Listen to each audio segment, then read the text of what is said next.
Boa noite, boa noite. Aqui é o pastor Nelson, mais uma vez. Um momento.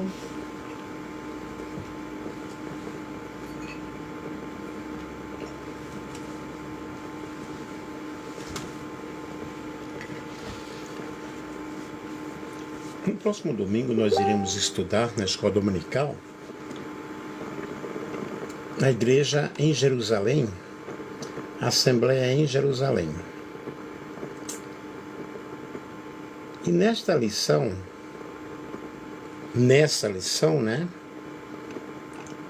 nós iremos ver o encerramento aí do trimestre, analisando um dos momentos mais cruciais da história da igreja primitiva, que é a Assembleia em Jerusalém.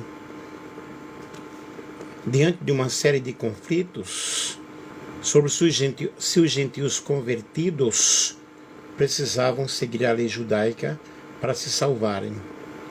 Então os líderes da igreja se uniram em busca de uma solução. O objetivo, na realidade, era preservar a essência da salvação pela graça e, ao mesmo tempo, manter ali a unidade do corpo de Cristo. E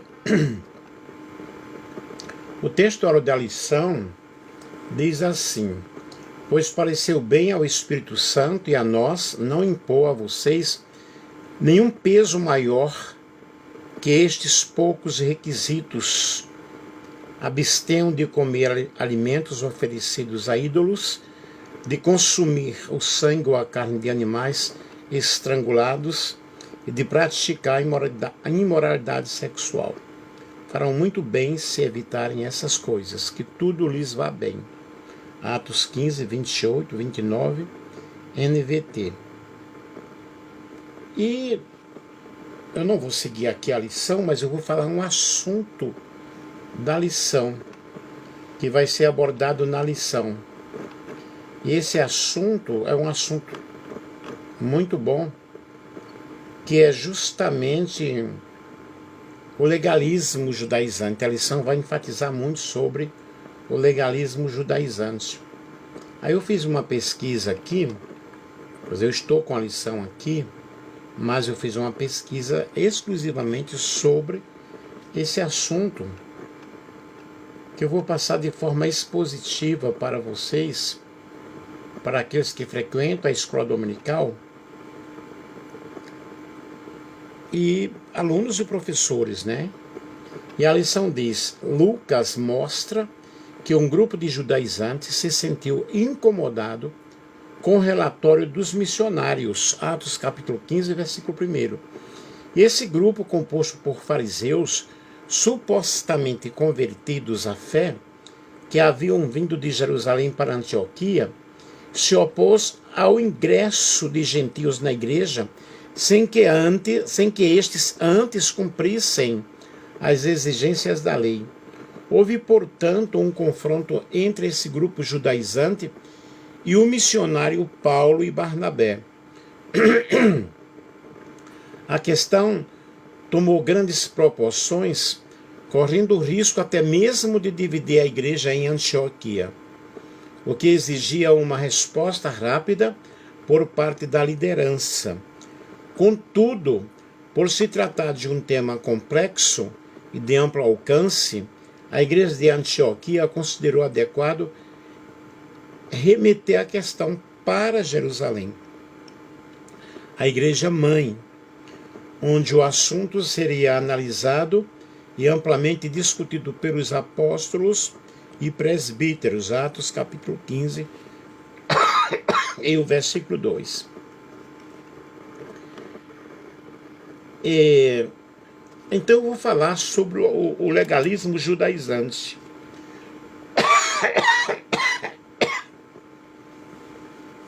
Permaneçam aí, deixa eu pegar água aqui.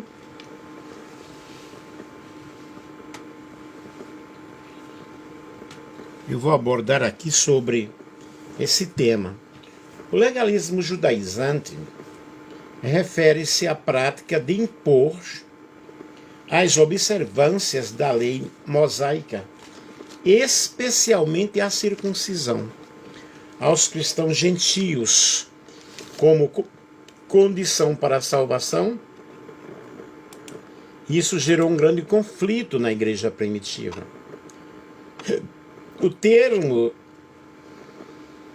legalismo judaizante descreve a tendência de alguns cristãos judeus, conhecidos como judaizantes, de inserir que a salvação não se baseia apenas na fé em Jesus Cristo, mas também na observância da lei de Moisés. Esses indivíduos que surgiram nos primeiros anos da igreja buscavam incorporar práticas judaicas como a circuncisão e outros rituais como requisitos para a aceitação entre os crentes gentios. Vejamos aí a influência dos judaizantes. Os judaizantes eram frequentemente judeus convertidos ao cristianismo, que, embora reconhecessem Jesus Cristo como o Messias, acreditavam que a fé em Cristo deveria ser acompanhada pela observância da lei.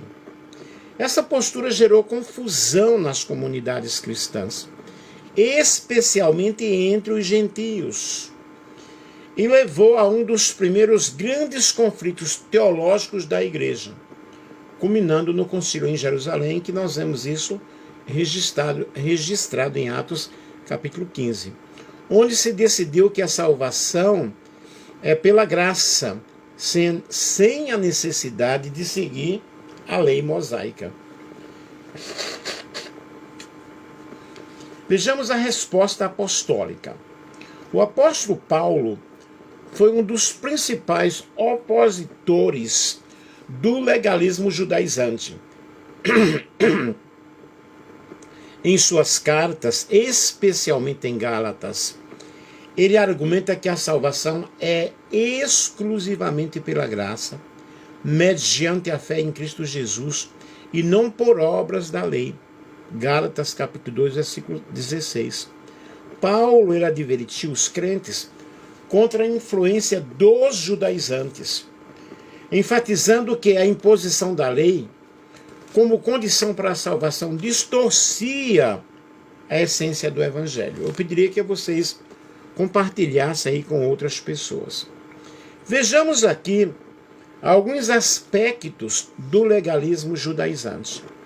Defesa rígida da observância da lei, incluindo a circuncisão, celebração do sábado, festas religiosas e outras prescrições judaicas.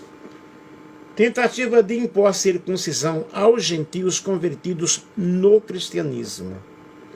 Negação ou minimização da suficiência da graça e da fé em Cristo para a salvação. Conflitos históricos entre cristãos judeus e gentios sobre o valor e a necessidade da lei mosaica na nova aliança. Vejamos um estudo patrístico e contexto. A patrística aborda o legalismo judaizante como uma tendência contra a liberdade da graça cristã. No século II, Justin Martyr e outros padres da igreja discutem o relacionamento entre lei e evangelho, condenando formas de legalismo como distorções da fé. Agostinho e outros desenvolveram a compreensão teológica que o novo pacto em Cristo cumpre e supera a antiga lei, libertando os cristãos da obrigação da lei mosaica. A influência judaizante foi um dos principais temas dos primeiros concílios e debates teológicos.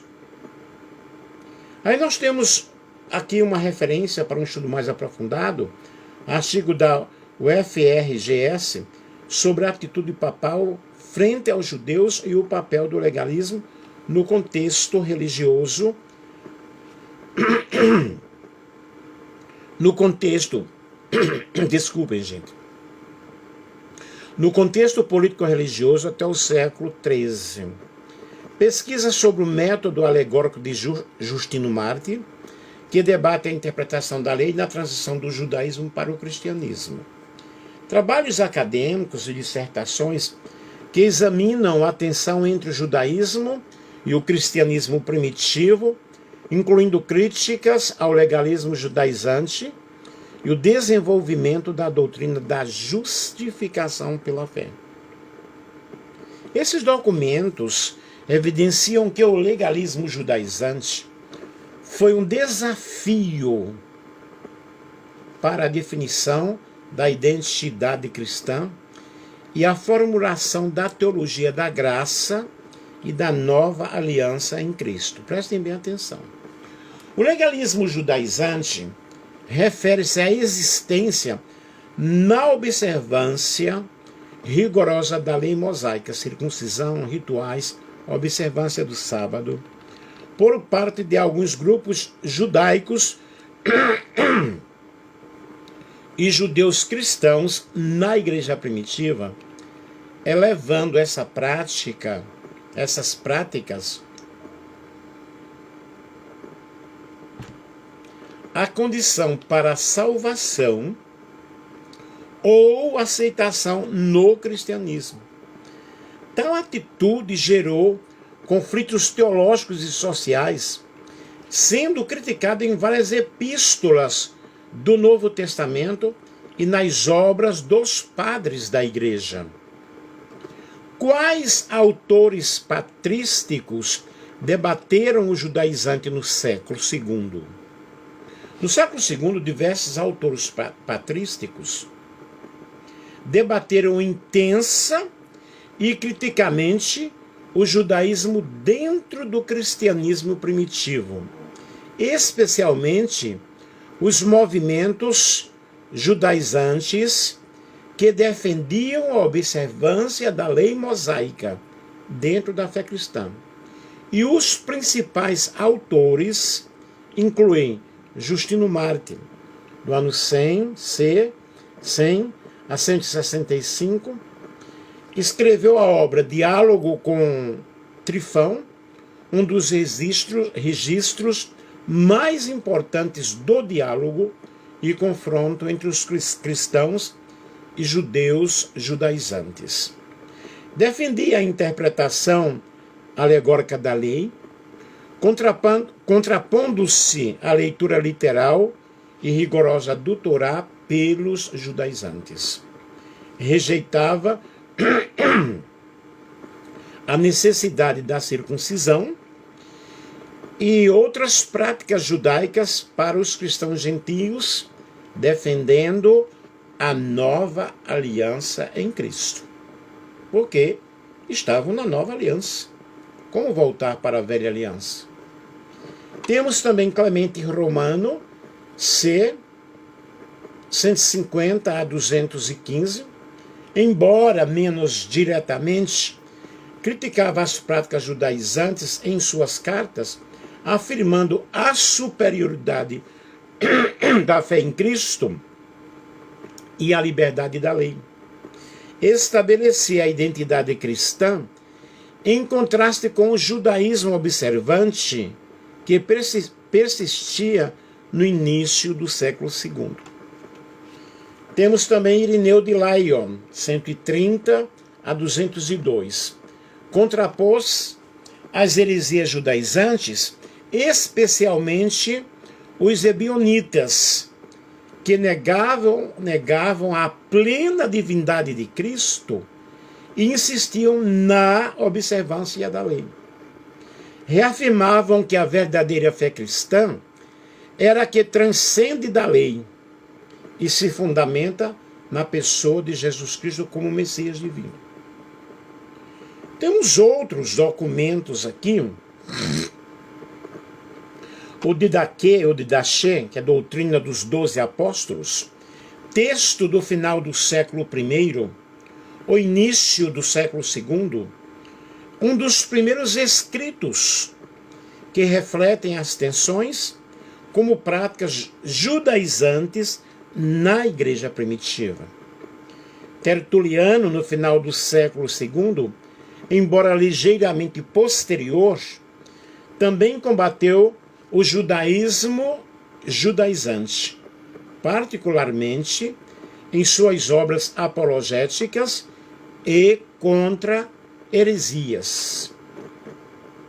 Esses autores, eles formam a coluna vertebral da resistência contra o legalismo, que é o legalismo judaizante, do qual nós estamos falando, na patrística do século II, defendendo a centralidade da graça em Cristo e a superação da lei mosaica para os cristãos gentios.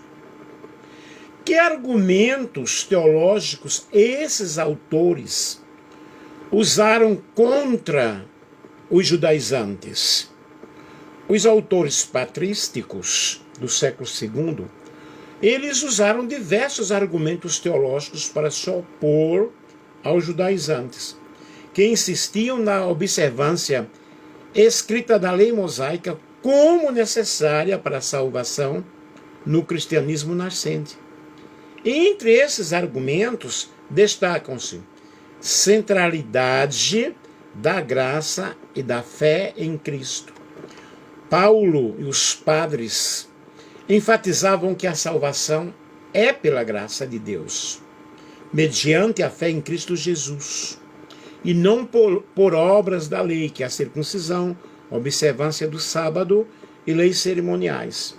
Justino Mártir argumentava que a lei cumpriu sua finalidade em Cristo e que os gentios não estão sujeitos à antiga aliança legalista, mas à nova aliança pela fé.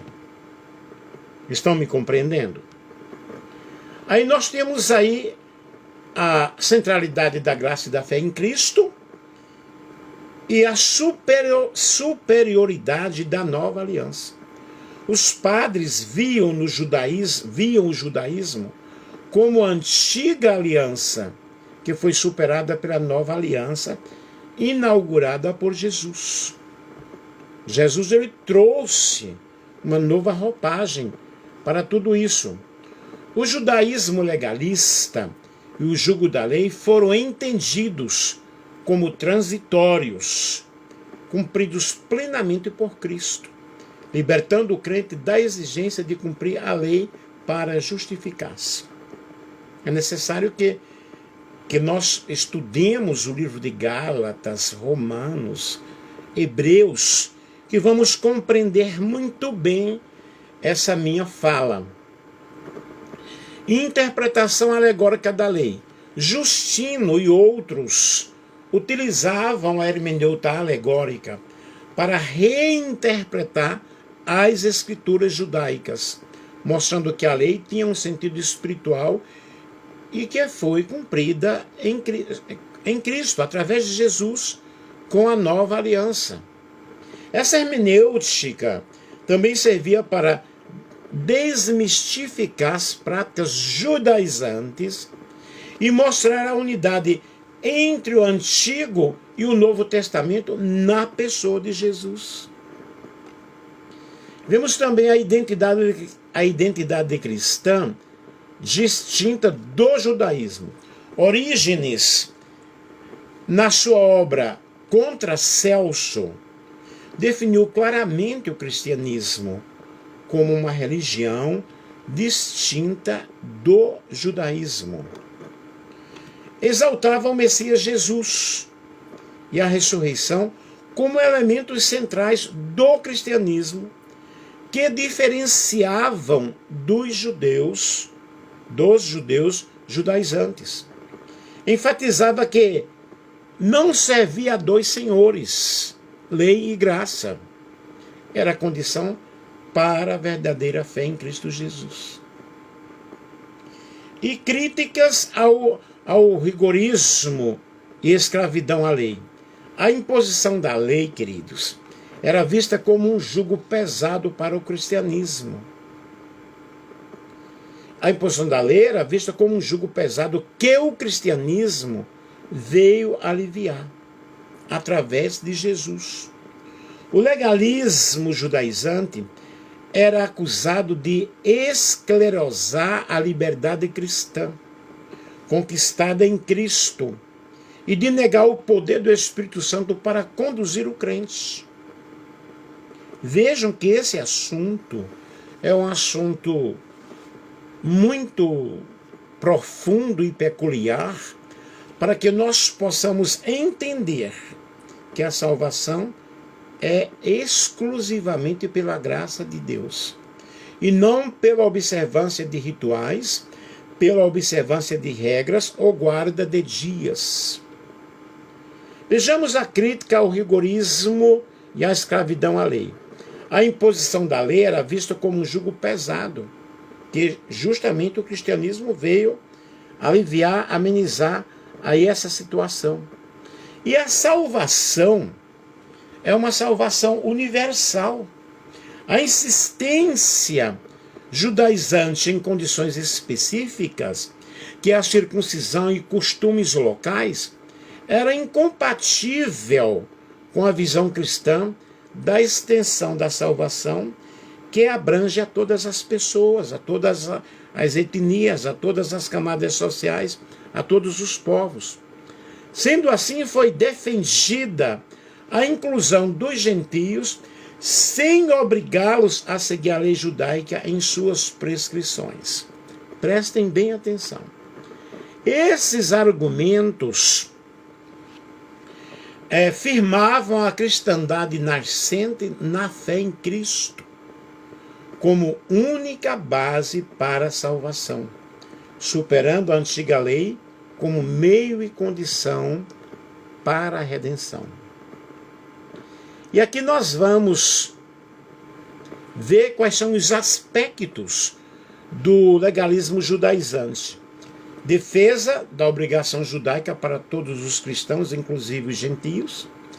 Tentativas da circuncisão e outras práticas judaicas no cristianismo nascente.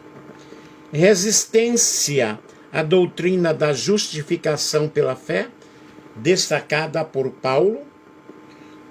Conflitos internos à igreja entre judaizantes e cristãos convertidos, gentios, né? Conflitos internos à igreja entre judaizantes e cristãos convertidos, gentios. Agora, que passagens do Novo Testamento foram citadas para rebater o legalismo?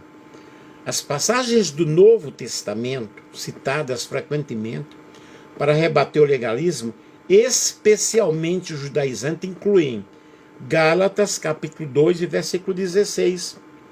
Não é justificado pelas obras da lei, mas pela fé em Jesus Cristo. E Paulo faz uma forte defesa de que a salvação não depende do cumprimento da lei mosaica, mas da fé em Cristo. Romanos 3, 28. O homem é justificado pela fé, independentemente das obras da lei. Esse verso enfatiza a justificativa exclusivamente pela fé, contra qualquer dependência da lei para a salvação. E a própria Bíblia diz que não vem das obras, para que ninguém se glorie. Efésios 2, 8 a 9, pela graça sois salvos, por meio da fé, não vem de vós, é dom de Deus, não vem pelas obras, para que ninguém se glorie. Mostra que a salvação é um dom gracioso e não pode ser conquistado por obras legais. Não é o fato de você não cortar o cabelo, não usar calça comprida, no caso das mulheres, ou não usar barba, ou joias, adornos, ou maquiagens, etc., que vai te levar à salvação. Porque a salvação é pela graça de Deus. A graça significa favor imerecido. Atos 15, 1 a 11, o conflito, o concílio de Jerusalém decide que os gentios convertidos não precisam seguir a lei mosaica, como a circuncisão, rejeitando a imposição legalista judaizante. Mateus 23, 4 ao 13, Jesus critica os fariseus pelo legalismo e hipocrisia, colocando fardos pesados sobre as pessoas sem ajuda e fechando o reino de Deus com tradições humanas, cargas essas que nem eles podiam carregar. Lucas 18, 9 ao 14, nós vemos a parábola do fariseu e do publicano, que mostra a arrogância legalista contra a humildade da fé em Deus. E em Gálatas, no capítulo 5, versículo 1 ao 6, Paulo adverte contra voltar à escravidão da lei, afirmando que o verdadeiro crente vive pela fé e não por obras legais, e não por obras da lei. Essas passagens formam a base bíblica contra o legalismo, destacando a suficiência em Cristo, da graça em Cristo, para a salvação e libertação ou liberdade do crente da escravidão da lei. Como Paulo usa Gálatas para refutar a exigência da lei mosaica? Paulo usa a carta aos Gálatas para refutar a exigência da lei mosaica como condição para a salvação, com argumentos claros e repetidos nas seguintes passagens. Gálatas 2,16. Paulo afirma que ninguém é justificado pelas obras da lei, mas somente pela fé em Jesus Cristo. Ele rejeita que a circuncisão ou qualquer observância legal seja necessária para a salvação. Gálatas capítulo 3, versículo 10 ao 14, ele aponta que todos que dependem da lei estão sob uma maldição, pois ninguém consegue cumprir perfeitamente a lei. Cristo veio para nos libertar dessa maldição, ao se tornar maldição por nós na cruz. Porque se a antiga aliança fosse perfeita, não haveria necessidade de uma nova aliança. Gálatas 3,24, a lei funcionava como tutor, o pedagogo para conduzir a fé em Cristo, mas não é meio de justificação definitiva. Gálatas 5, 1 a 6, Paulo exorta os cristãos a permanecerem livres da escravidão da lei e enfatiza que nem circuncisão, nem incircuncisão valem nada, mas somente a fé, atuando pelo amor. Gálatas 4, 21 ao 31, Paulo faz uma alegoria entre Sara e Agar para explicar que os filhos de Abraão na nova aliança são livres e não escravos da lei. Paulo reitera que a salvação é um dom da graça de Deus, recebido pela fé em Cristo, e que a imposição da lei como condição é um retrocesso, é retroceder. Uma escravidão espiritual que contraria a liberdade do Evangelho. Exemplos nos Evangelhos onde Jesus confronta fariseus legalistas. Esses textos são base teológica que os autores patrísticos e a igreja utilizaram para combater o legalismo judaizante nos primeiros séculos. Exemplos nos evangelhos onde Jesus faz esse confronto. Jesus confrontou os fariseus legalistas em diversas passagens. Nós vemos isso nos evangelhos, criticando-os por hipocrisia, rigidez na observância da lei e negligência dos aspectos mais importantes da fé, como justiça, misericórdia e fé genuína. Aqui estão alguns exemplos notáveis. Mateus 23. Jesus faz um severo discurso contra os fariseus, chamando-os de hipócritas, criticando-os por colocarem fardos pesados para os outros, mas sem ajudar a carregá-los. Versículo 4. Repreende-os por se preocuparem mais em aparências externas, como filactérios largos e lugares de honra. Versículos 5 ao 7. É o que acontece hoje. As pessoas estão preocupadas com a aparência externa, mas não tratam o que está no coração. Denuncia que eles fecham o reino dos céus para as pessoas e não entram nem deixam entrar. Versículo 13 do capítulo 23. Repreende-os por roubarem as casas das viúvas e fazerem longas orações para se mostrarem justos. Versículos 14 e 23. Em suma, Jesus denuncia o legalismo vazio e uma religiosidade que fere os princípios da misericórdia e do amor. Lucas 18, 9 ao 14, nós vemos a parábola aí do fariseu e do publicano, onde o fariseu se gloriava em sua observância da lei e desprezava os outros, enquanto o publicano reconhecia sua pecaminosidade e humildemente buscava o perdão do Senhor. Jesus ensina que a verdadeira justificação vem de um coração quebrantado, vem de um coração humilde, de um arrependimento e não do orgulho legalista.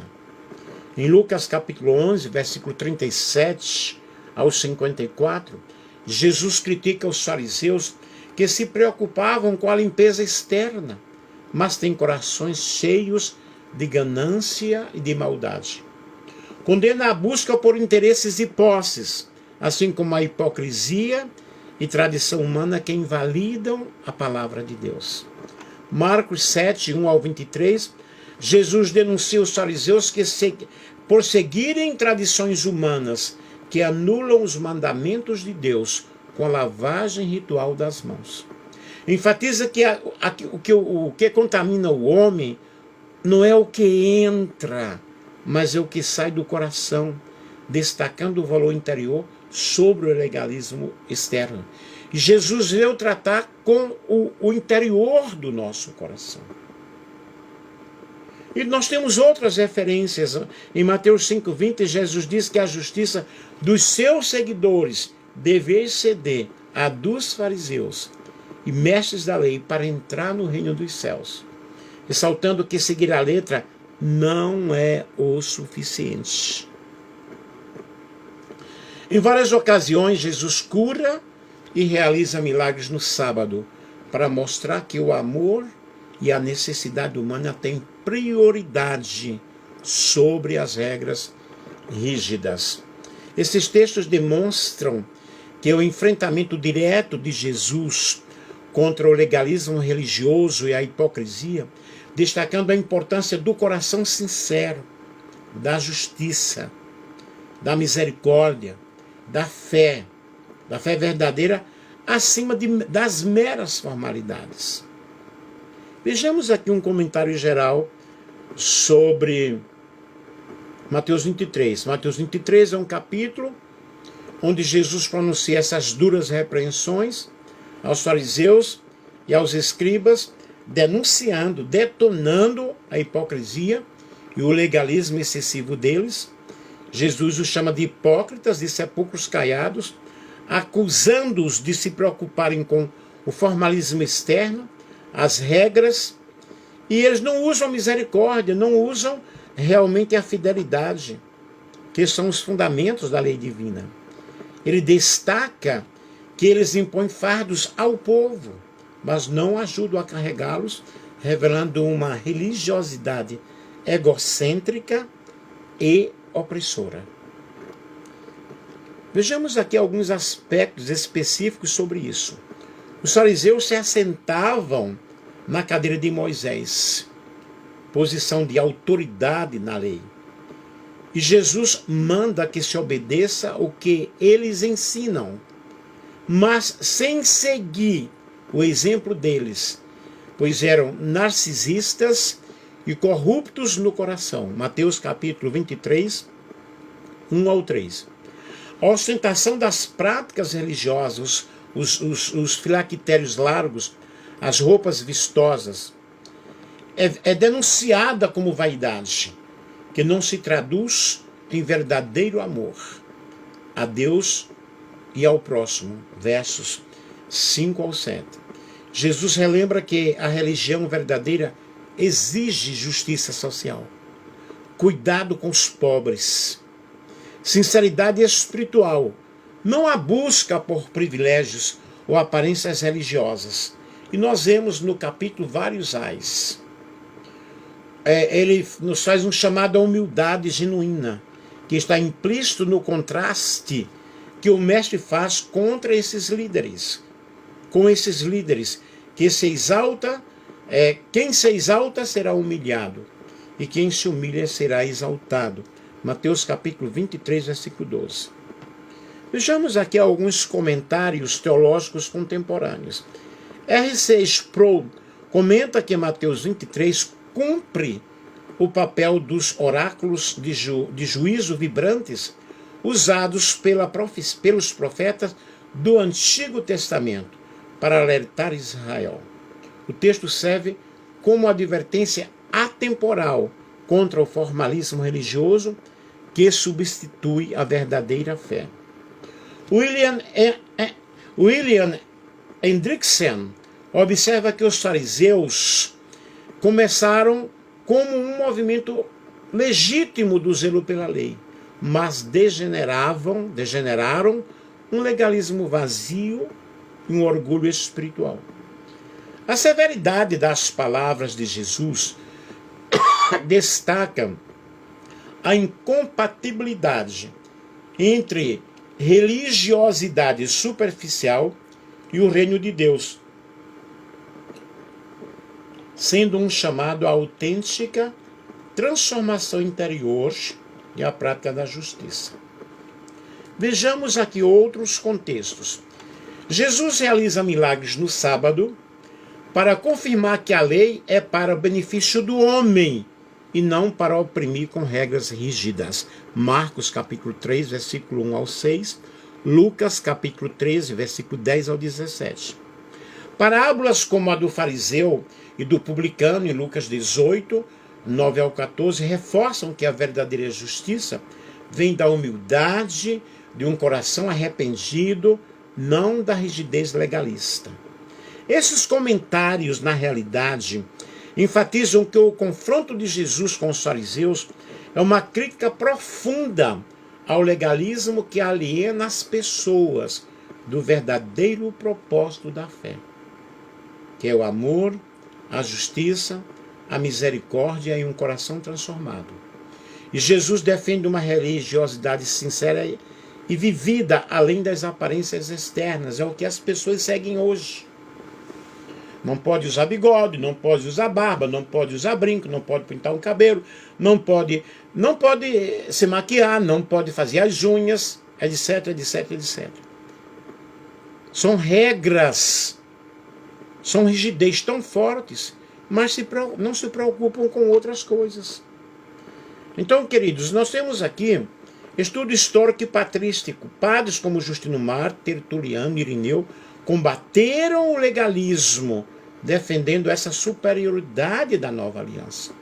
Santo Agostinho e outros desenvolveram a compreensão de que a lei foi cumprida e superada na graça, libertando os cristãos da escravidão legalista.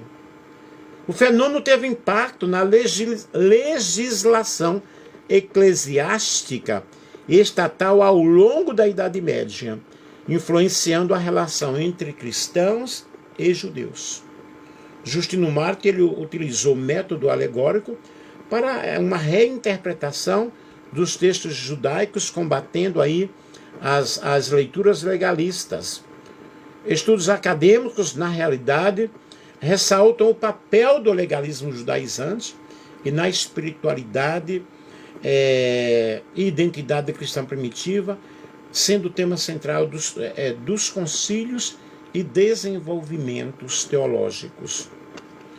O legalismo judaizante, queridos, representa uma tentativa de misturar a graça de Deus com a observância de ritos e de leis, e que, segundo a teologia cristã, compromete a mensagem central do Evangelho. E a resposta da igreja primitiva, liderada pelos apóstolos, por apóstolos como Paulo, foi reafirmar que a salvação é um dom gratuito de Deus, acessível a todos, independentemente de origem étnica ou cumprimento da lei. Essa questão ela continua a ser relevante nos debates teológicos contemporâneos, onde a relação entre fé, obra e graça é frequentemente discutida. O legalismo judaizante é um termo que designa, que aponta, que mostra a prática e atitudes de alguns grupos judaicos e cristãos primitivos que insistiam no cumprimento rigoroso da lei mosaica, o Torá, mesmo após a vinda de Cristo, impondo-lhes observâncias judaicas como a condição para a salvação e para pertencer ao povo de Deus. Esse fenômeno, na realidade, gerou muitas tensões no cristianismo nascente, foi alvo realmente de críticas no Novo Testamento, principalmente nas epístolas paulinas. Em síntese, o legalismo judaizante foi um desafio para a definição da nova aliança cristã, marcado por resistência à fé em Cristo Jesus como base plena da justificação e pela insistência em práticas judaicas que não substituindo na nova aliança, foram rejeitadas pela patrística e pela teologia cristã histórica. É realmente algo tremendo, algo especial, e os judaizantes, que eram realmente judeus, que haviam crido em Cristo Jesus como Messias, eles continuavam firmemente ligados a essa tradição mosaica. Como observa David Peterson, e Lucas evita chamá-lo de apóstolos ou presbíteros, pois eles não representam a liderança oficial da igreja em Jerusalém, mas um grupo particular que defendia sua própria interpretação. Para eles, a fé em Cristo não era realmente o suficiente. E nós podemos observar todo esse rigor, todas essas situações. Porque os legalistas, na realidade, eram tão perigosos. O Warren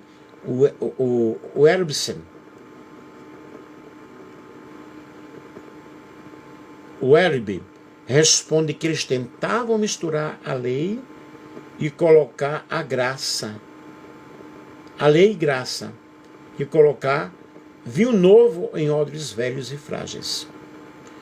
Eles costuravam o véu rasgado do santuário e colocavam obstáculos no caminho novo e vivo para Deus, aberto por Jesus, através de sua morte na cruz do Calvário, através de sua ressurreição. Eles colocavam um peso do judaísmo sobre os ombros dos gentios e pediam que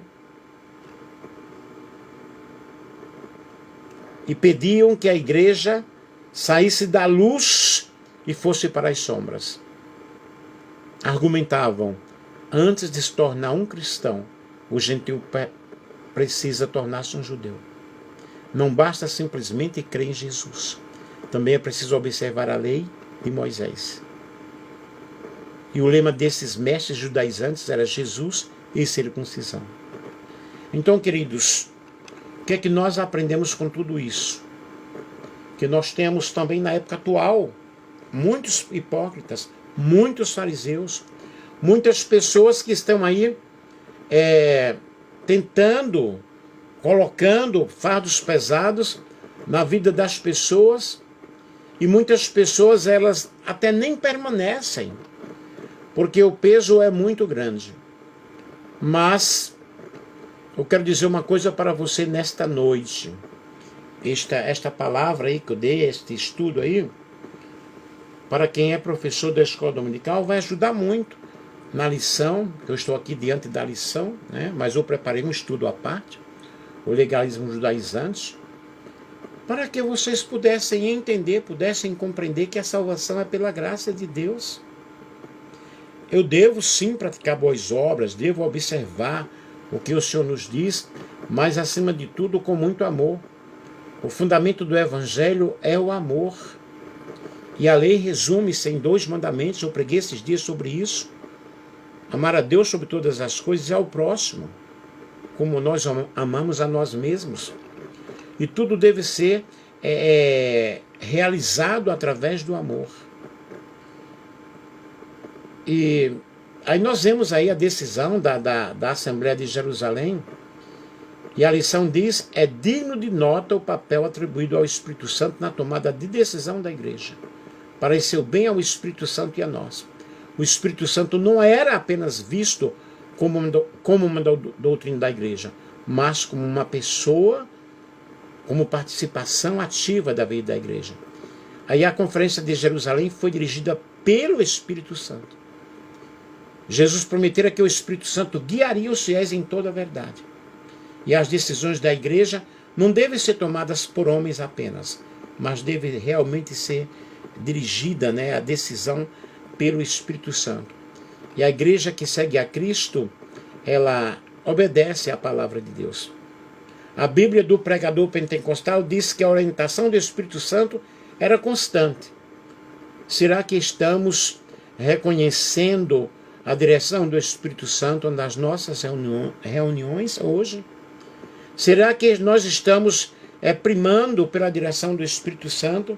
Será que estamos dando primazia? Será que estamos ouvindo a voz do Espírito Santo?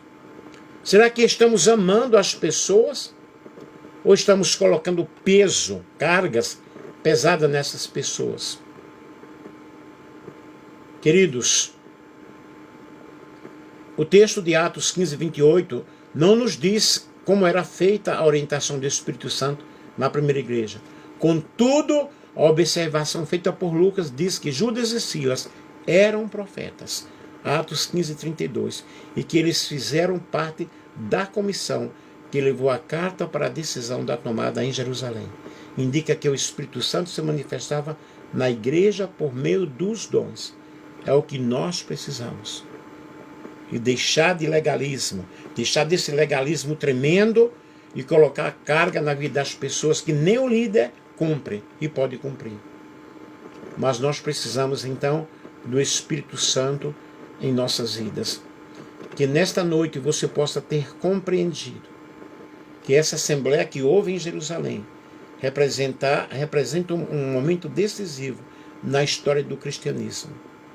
E a crise iniciada por judaizantes que exigiam essa circuncisão e a obediência à lei para a salvação ameaçava a própria essência da fé e a unidade da igreja.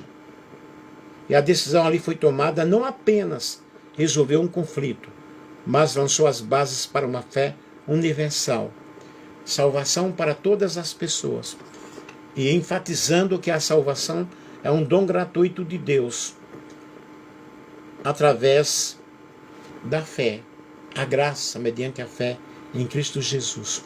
Quando eu aceito a Jesus como meu Senhor, como meu Salvador, eu vou entendendo que eu não preciso ser legalista. Eu não preciso de carregar um fardo. E a nova aliança é paz, amor, alegria, é entrar no Santo dos Santos, é entrar no santuário, o véu foi rasgado, agora eu tenho livre acesso à presença de Deus. Eu espero que você tenha compreendido o que nós explicamos. Um grande abraço.